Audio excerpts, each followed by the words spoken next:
Hi hello வணக்கம் நண்பர்களே. நான் யாசர். இது யாசர் தாட்ஸ்ல இருந்து.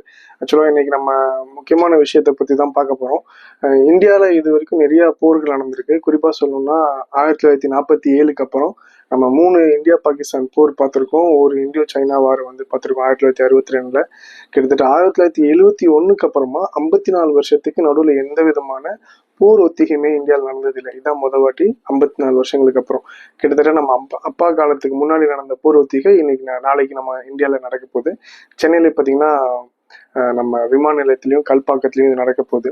ஸோ இது சம்பந்தமா நிறைய மக்கள் நிறைய விதமா பேசிக்கிட்டு இருக்காங்க.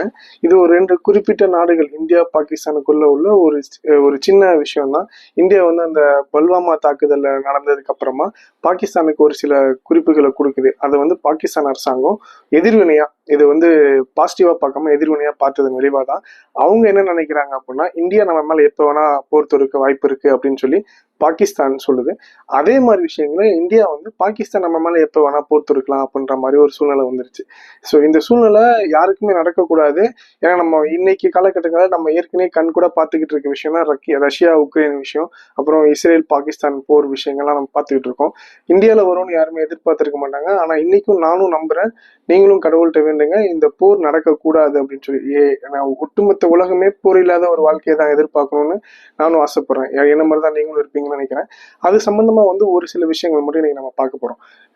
நம்ம 1971 நம்ம இந்திரா காந்தியோட ஆட்சி காலத்தில் நடந்த இந்த இந்தியா பாகிஸ்தான் போர்ல கிட்டத்தட்ட இந்திய ராணுவத்துல 3000 பேர் உயிரிழந்திருக்காங்க. பாகிஸ்தான் ராணுவத்துல 8000 பேர் உயிரிழந்திருக்காங்க. அது மட்டும் இல்லாம 93,000 பாகிஸ்தான் வீரர்களை இந்தியா பிணை கைதிகளா பிடிச்சிச்சு. இது இல்லாம உயிரிழந்த மக்களோட எண்ணிக்கை மட்டும் குறைஞ்சபட்சம் 3 லட்சத்துல 30 லட்சம் வரைக்கும் இருக்குன்னு ஒரு ஆய்வறிக்கை சொல்லுது. ஸோ இவ்வளவு பெரிய ஆபத்து ஒரு போருக்கு பின்னாடி இருக்கு. அதை இந்திய அரசாங்கமும் பாகிஸ்தான் அரசாங்கமும் அதை ஒரு கன்சிடர் பண்ணி இந்த போர் நடக்காம இருக்க என்னென்னலாம் விஷயம் செய்யணுமோ அது எல்லாமே செய்யணும்னு ஆசைப்படுறோம்.